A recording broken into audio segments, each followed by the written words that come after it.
Name is Michael, family name Ebeli. It's German from way back when.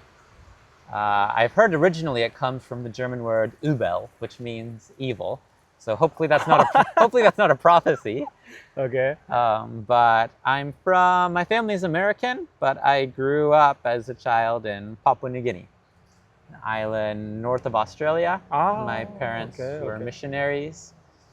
And what was the other question? Favorite color? Yes, Favorite color? yes. I mean, right now, being out here, it's hard to not say green. But did you see that? Did you see the ajisais?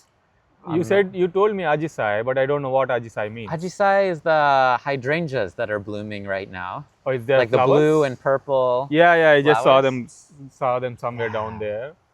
We'll see them back when we're going back. So, And what's your story, Michael? what's your story? Yeah. So, could I be greedy and tell 3 stories?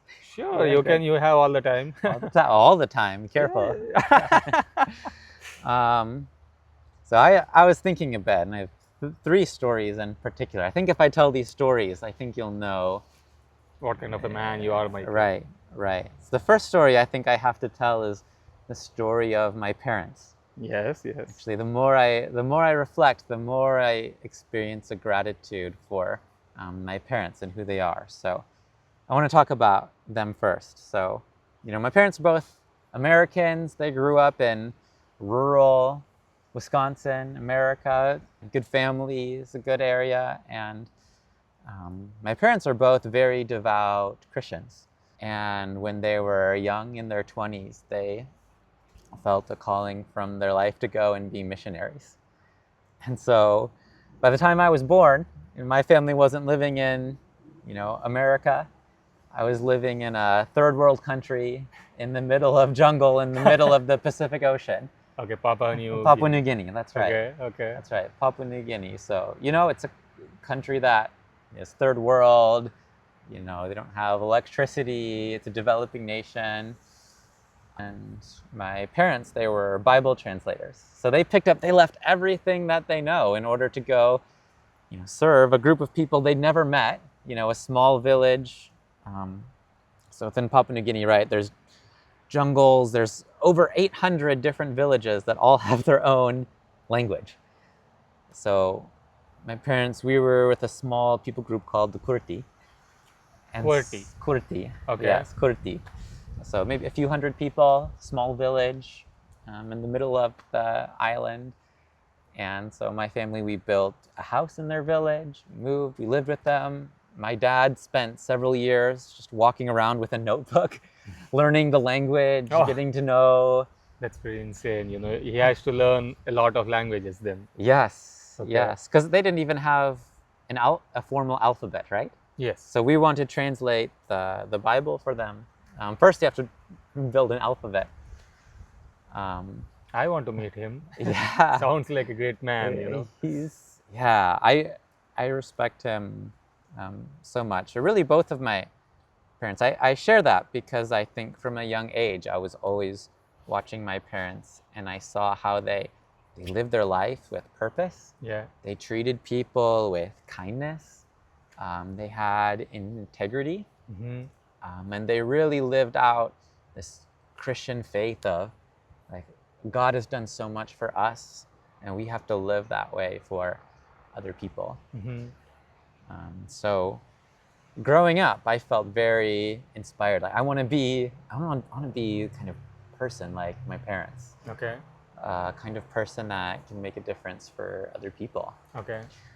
So that's the first part of the story, how I grew up. So it's a very, in that missionary jungle environment.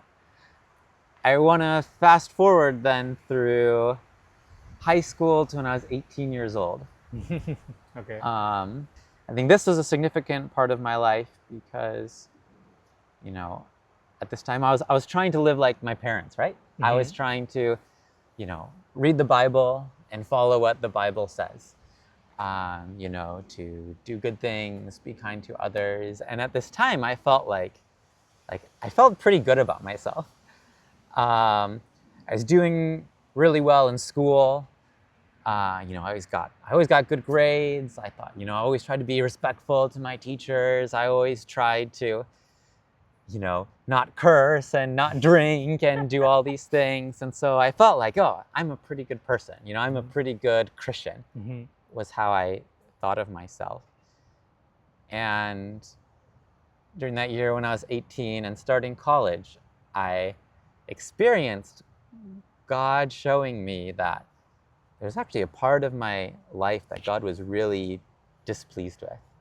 That actually I had a really serious sin in my heart, and I wasn't even aware of it. And how I came to know that was through the church I was doing. We did this retreat. Okay. So I was a freshman in college. I was out on my own for the first time, and with this new church, we did this retreat, and we did this activity. So we split into men and women, and so us guys did our own specific activity. And the staff, they lined us all up, and they blindfolded all of us, and they told us, okay, we set up a maze, and you guys need to get through this maze blindfolded, right? You can't look. Your goal is to get through this maze while blindfolded. Okay. And then they lined us up. And as soon as they said this, I was thinking to myself, I'm going to be the first one out of this maze. Okay. I thought, I know just the strategy. I know how to get out of a maze, even if I can't see, right? You just hug the left side, and then no matter what turn you come, if you stay left, eventually you'll get out, right? Yeah. And so I thought, this is too easy for me. I'm going to get out here way before all these other people. And so they finish explaining the rules. They say, if you need any help at any point, you get stuck or need help, just raise a hand and someone can come and help you. And then they said, okay, ready, set, go. And so I'm blindfolded, but I start off with such confidence going through this maze. But 5 minutes pass, 10 minutes pass, and I'm totally lost. That's bad. I'm stuck in this maze. I can't find the exit. I'm starting to get frustrated. And I'm starting to also hear that other people are getting out of the maze. They're announcing, okay, people are getting out of the maze. And so I'm like, what? I was like, no, I just need to go faster, right? So I try going faster. I'm kind of bumping into people. Another 10 minutes pass. And now I'm still in the maze. Actually, most of the people are out now. I've stopped bumping into people because I'm one of the only people still in the maze. And again, they say, if you need any help at any point, just raise a hand. And I think, I don't need any help. I can get out of this maze. I keep walking another, 5-10 minutes. Now, almost everyone is out of the maze. It's just me wandering in circles. And I hear them say again, listen, if you need any help at all, just raise a hand. And finally I stop. Okay. Right? I put up my hand, and one of the staff comes to me, who's one of my mentors, and he says, "Hi, Michael, it's Chris. What can I help you with?" And I say, "Can you help me get out of this maze?" And he said, "I would be so happy to." Okay. He took me, picked me up, lifted me up out of the maze, and took off my blindfold and showed me that there was no exit to the maze. The only way to get out was to ask for help. Oh, that's a good lesson. That's That's the best lesson. You're pretty confident with yourself. Right. That's when you realize that you have to ask help. Right. I thought I was better than other people. I thought I was smarter than other people. I was looking down on other people. Okay. And so, it was like a simple activity, but God used that to show me, Michael, you have so much pride in your heart. There's a verse in the Bible that we were reading. It's Ephesians 2:8-9. It says, it is by grace that you are saved. It's a gift from God. It's not by works. It's not by anything that you've done so that no one can boast. because you were created by God. And even the good things you do are things that God created for you to do in your life. And, as you reflect on that and think about, wow, all the things I tend to take credit for, I can't take credit for any of it. Yeah. Like, look, everything is a gift from the fact that I have breath in my lungs, but also, my family, Yeah. the parents who raised me, the fact, I was so proud of, reading and following, the Bible.